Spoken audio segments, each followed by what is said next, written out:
చెప్పు, మీరు పెట్టండి.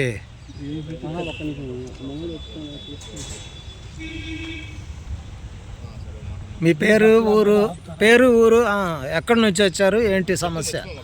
మేము వారంటీ అండి. మేము అవుటర్ రింగ్ రోడ్లో బిల్డింగ్ కొనుక్కొని మేము రిజిస్టర్ కూడా మాకు అయింది, డాక్యుమెంట్ కూడా ఉండే డాక్యుమెంట్. అయితే ఏం చేసామంటే మాకు అమ్మిన ఆయన హాస్పిటల్కి రెంట్కి ఇచ్చారు. రెంట్కి ఇస్తే మేము కూడా ఏం చేసామంటే రెంట్కి ఆయనకి ఇచ్చి ఉండారు కదా, మీరు కూడా ఇచ్చేసి మాట్లాడి ఇచ్చేసి అని చెప్పి ఆయన పిలిపించి మాట్లాడారు. మాట్లాడిన తర్వాత మాకు మేము రిజిస్టర్ చేయించుకున్నాం కానీ మాకు రెంట్ ఇవ్వట్లా. నేను ఇవ్వబోయింది కాకుండా తర్వాత అదిగో ఇదిగో అని చెప్పేసి మాకు 3 చెక్కులు ఇచ్చారు. ఆ చెక్కులు 3 కూడా రిటర్న్స్ అయ్యింది. మేము 3 సార్లు బ్యాంకులు వేసాం అని చెప్పేస్తే మీరు వేసుకోండి అని అంటాడు, రిటర్న్స్ అవుతుంది. 4-5 సార్లు వేసాం.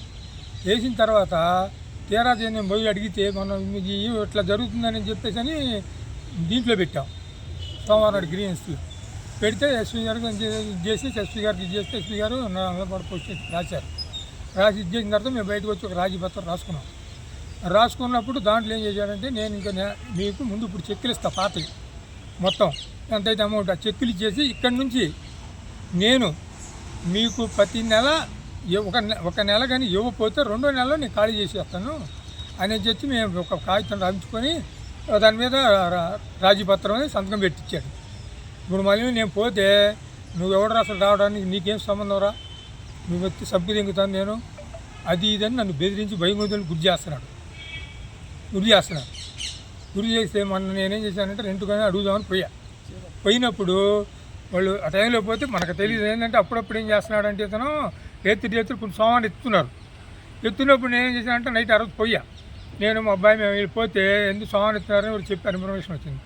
ఏందని చెప్పి సోమాన్ని తీసుకోవాలి, ఏం బాబు నాకు అద్దె ఇవ్వట్లేదు, నువ్వు ఇంతవరకు అద్దె ఇవ్వలేదు, నేను కొనుక్కున్న కానీ నాకు అద్దె ఇవ్వకుండా నువ్వు సోమాన్ని తీసుకొని పోవడం కరెక్టా నీకు అది అంటే అప్పుడు ఏంట్రా నువ్వు మాట్లాడేది, నువ్వేం చేస్తారు, నువ్వేంద్రా నువ్వు వాంటరా, నువ్వు కొడతాను అక్కడ చంపేస్తాను అక్కడ అది ఇది అని అవే బాగా ఇదైతే ఏంది నువ్వు అట్లా మాట్లాడుతుంది, మేము కొనుక్కున్నాడు కదా మాకు బాగా ఉంటుంది కదా తక్కువ, నేను రాకపోతే ఎవరు వస్తారు ఎక్కడికి నువ్వు వచ్చేదని చెప్పి నెట్టి పక్కన 4-5 గెలిచారు.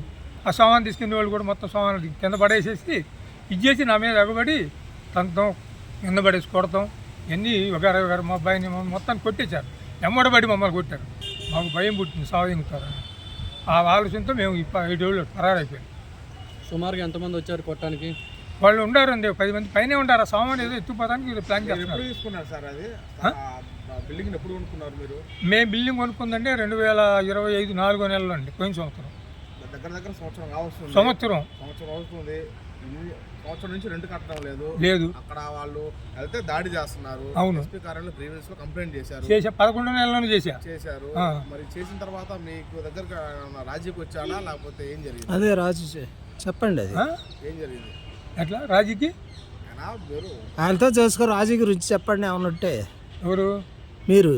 ఎప్పుడు శ్రీనివాస్తో రాజీ ఏదో చేసుకున్నాం అంటున్నారు బయట పెద్ద మనుషులతో, అది పత్రం అది చెప్పండి ఏందో. మేము ఆ రోజు అక్కడ నుంచి నల్లమడ పోలీస్ స్టేషన్కి రాసేసి అక్కడ గ్రీన్ దాంట్లో పెట్టాం. అక్కడ నుంచి పోలీస్ స్టేషన్కి రాశారు. అక్కడ మీరు బయట సర్దేసుకొని మాట్లాడుకుంటాను అంటే రాజీపత్రం ఒకటి రాసి తారీఖు వేసి నేను ప్రతి నెల మీకు అద్దిస్తా, ఇప్పుడు వరకు చెక్కులు ఇచ్చేస్తా, ఇక 10 నెలలు అద్దిస్తాను. అగ్రిమెంట్ రాసుకున్నారా? ఇది పేపర్ రాజీపత్రం అని ఉంది. అగ్రిమెంట్ చూపిస్తున్నాడు ఉంది ఏది మీరు రాశారని చెప్పి అగ్రిమెంట్ చూపిస్తున్నారు. అవునవును, 2027ది వాళ్ళు మా కంపెనీ వాళ్ళ దగ్గర రాసుకున్నట్టు. అంటే మీరు ఎవరి దగ్గర నుంచి కొనుక్కున్నారా మీరు ఆ ప్రాపర్టీ?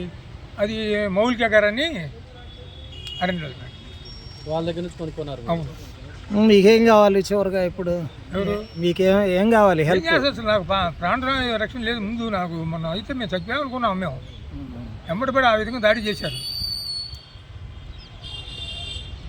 నేను హాస్పిటల్లో ఉండే ఇప్పుడు నిన్న ఇది చేస్తే ఇది కూడా ఇచ్చారు.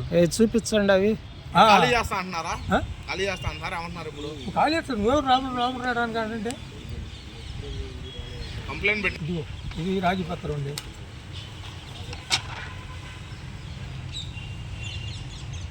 Okay sir. ఇప్పుడు రెంట్ రూపంలో మీకు ఎంత రావాలండి? మొత్తం సంవత్సరం రావాలి. అదే నెలకి ఎంత, మొత్తం ఎంత రావాలి? కొన్నాళ్ళేమో మనకు వచ్చేసి ఫస్ట్ 1,32,000 అన్నారండి. తర్వాత మన 11వ నెల నుంచి రాసుకున్న కాడి నుంచి 1,50,000 అడిగిస్తా ఉన్నారు. మొత్తం మీకు టోటల్ అమౌంట్ ఎంత రావాలి? మీకు ఎంత రావాలి మొత్తం ఎంత రావాలి ఇప్పుడు దాకా ఏమైనా ముట్టినయా? అసలు రూపాయి మాకు ముట్టలేదండి ఇప్పుడు వరకు. మొత్తం 18 లక్షల దాకా రావాలా? రావాలి.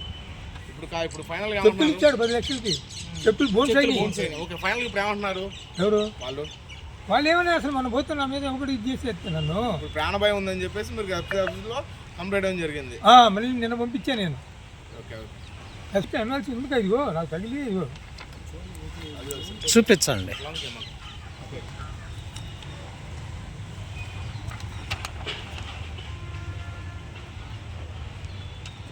ఎప్పుడు డిశ్చార్జ్ అయ్యారు మీరు? డిశ్చార్జ్ ఎప్పుడు అయ్యారు? నిన్న